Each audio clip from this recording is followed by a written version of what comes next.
everybody, and welcome back to our live coverage of PAX Prime 2013. We are here with some of the fine gentlemen from Microsoft Studios? Lionhead Studios. Lionhead Studios. I'm saying it's right. the start of the day. Yeah, and we're going to be kicking things off with Fable Anniversary. Now, I did mention earlier, Fable was one of my absolute favorite games for Xbox. Cool. Right. Now, what are you guys doing with this Anniversary Edition? What's new? What's going on here? Yeah, it's been fantastic to go back to one of our favorite games, Lionhead.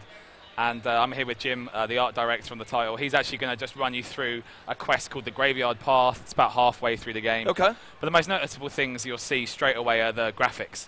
We've switched to using the Unreal 3 engine, which powers Gears of War, Batman, all those great games. Right. Yeah, it's an Xbox 360 title, and because of that, we all know that Unreal is a great engine for Xbox. So absolutely, it just looks fantastic. We've got brand new lighting system, brand new lip syncing. Everything that you can think of and see in the game has been completely redone from scratch. Now, what was the idea behind like recreating Fable? Did you guys just want to get it to like a new audience, or like what was the kind of? I think really the drive from us was we wanted to have the whole series and franchise on one platform. I mean, on Xbox 360 you can already get Fable 2, Fable 3, Fable Heroes, Fable The Journey.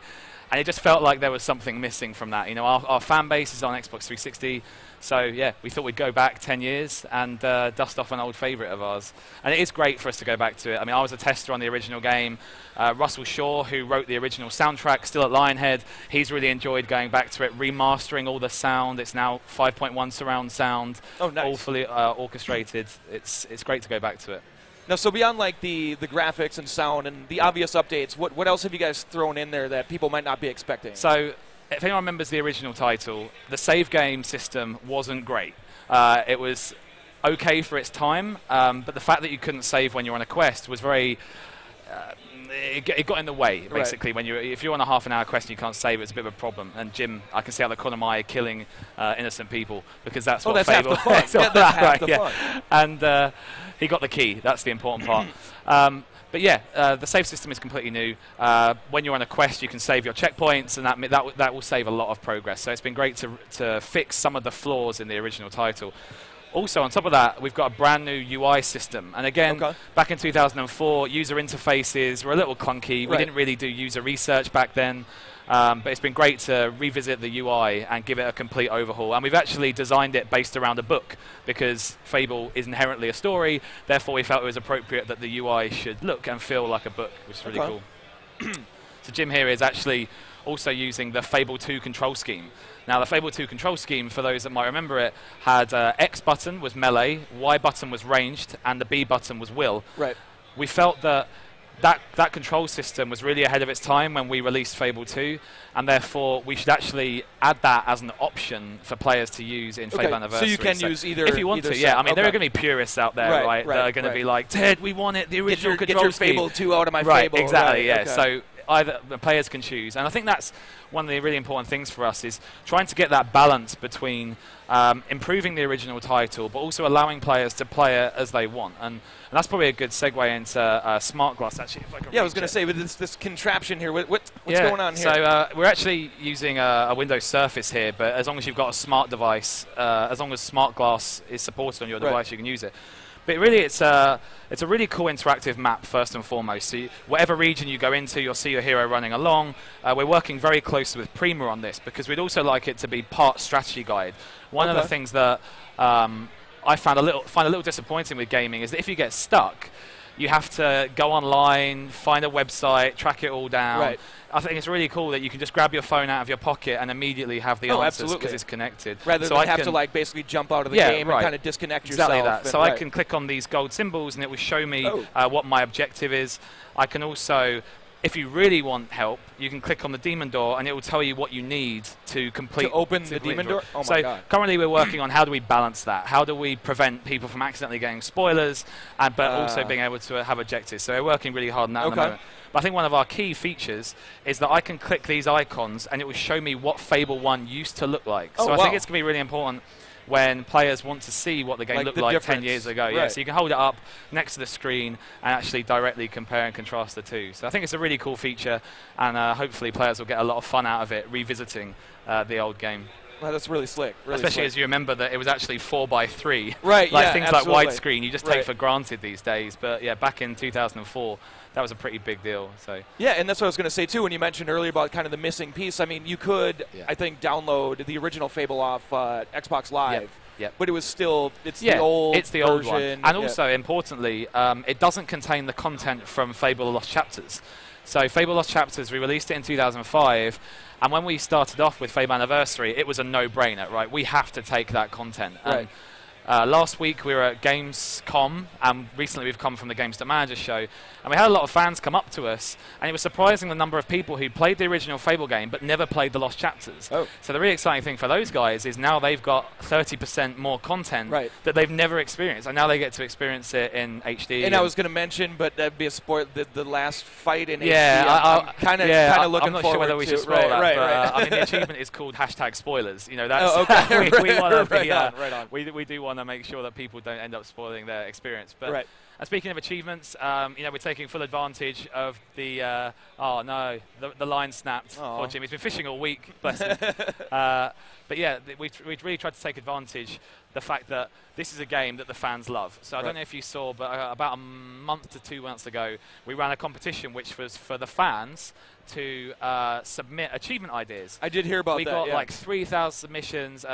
Myself and my colleagues, we went through every single one of them and picked out the 5 that we felt were the most appropriate. We had a winner, which was really cool. It was called Are You Not Entertained?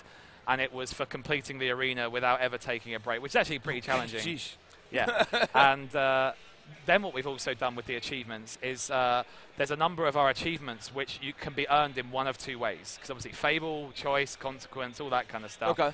And we thought we could have some fun with it. So as an example, there's an achievement that you can earn by visiting every single region in the game, or you can earn it by becoming obese. And that's quite an interesting thing. Wait. So wait. How does that work? Like, so either visit everything, or every place region, in the game, or become obese, or just become absolutely massive. And that's the same Go down the achievement. pub, drink a ton of beer, eat a ton of pie. And what we do that's quite interesting is, in the Fable Anniversary user interface, we track which decision you made. And you will get something based on the decision you make. Okay. So it's not completely without consequence. We'll be able to know exactly what decision you made. So I think it's quite interesting. What is the achievement called? It is called Definitely Not on Rails, which is quite an interesting achievement name. There's definitely no Fable reason to name it, I promise. It just felt appropriate. So, yeah, that's the achievement. But yeah, we've got loads of achievements. It's been really fun to actually write them all. Myself and a couple of my colleagues have gone through, had a ton of fun writing them. There's a lot of play. There's one called Project Ego, which is, of course, the original title for Fable. So there's a lot of Fable references in there. Definitely not on Rails. But there's also some other little game references, which hopefully people will take note of. Now, I have to ask about the fan-submitted achievements. I love achievements. Now, what was one of the, like, can you tell me about some of the more ridiculous ones that you got, maybe? Like, what was the one that, like, stands out? There was some that involved the dog, and, you know, Fable Anniversary doesn't have a dog, so that was kind of interesting. I think, bless our fans, they might have got the games a little confused. A little messed up. Right. But, you know, it was so much fun just reading through them all, and there were some that were, there was a lot that involved chickens, there was a lot that involved farting. You know, it's Fable, and we knew we were going to get some incredible submissions. And I think one of the really exciting things about Fable Anniversary is we now get to bring the first game in the franchise to potentially a new audience that never experienced it on the original Xbox. And I think that's one thing that at Lionhead we're very excited about. Yeah, and even myself, like I said, I love Fable. I've run through the original, Lost Chapters, like multiple times, but now I don't want to sound like a snob or anything, but now going back to the original is kind of just like, I can't do it again. But this is definitely motivation to run through it one more time. Jim's done, with the art team, has just done a fantastic job on, I think this is one of the best looking Fable games we've made to date. And it's amazing that it's actually 10 years old. Yeah. They've done an amazing job. And I myself want to play the finished version. Yeah, same here. Yeah. Now, when is this? Did you guys have a release date for this? Or we're aiming for later this year. Okay. But this is a title that is very close to our heart, so it will be ready when it's ready. We're not going to just rush it out as quickly as we can. Right. We really want to take our time on it and make sure that it's exactly what the fans want. That's I awesome. know that this game will be successful if the fans come up to me and say it's just how I remember it. Right. Because that means that the game has matured with their nostalgia and they think that it's modern enough to. Now, was there ever a balance between beyond the Lost Chapters stuff being added? Is there any new equipment, new areas, new anything, or is it pretty pure? My boss has been very clear with me. Finish the game before you get carried away, because he knows what I'm like, and I really want to add loads of new stuff and really get involved. So first and foremost, we're going to finish the game, and when that's done, I hope that I can be, let off the leash and just go to town, because I'm a massive Fable fan. I've worked at Lionhead for 10 years. And, there's a lot of love for this game in the studio, and we'd love to add some stuff to it. Yeah, and now with something like that, does it ever kind of make you nervous that, trying to please the purists while trying to get a new crowd involved as well? Is that a tough balance? It's definitely a tough balance, but I think there's enough Fable fans in the office that I can actually ask people, and I've done this a lot with the achievements, what do you think of these achievements? As Fable fans, would you be interested in these? So not only do we actually gauge the fans externally, I often fire emails around the office to say, hey, what do you guys think of this? And get their feedback as well. And that's when you really know that when our fans in the office come back and say, that's awesome, that's when you get the best inkling that what you're doing is the right thing for the fans at home. Right. Now, is this going to be a standalone release or downloadable, or what's the plan for this? We're going to have a retail release, and we're also looking to have it on Games on Demand as well. Awesome. We don't have dates for that yet, but we want to please both fans, the ones that want the convenience, but then also the collectors that want the physical product as well. All right. Well, before we wrap it up here, is there anywhere people at PAX here right now can come check this out, get their hands on it? 11 o'clock, 1 o'clock, 3 o'clock, and 5 o'clock.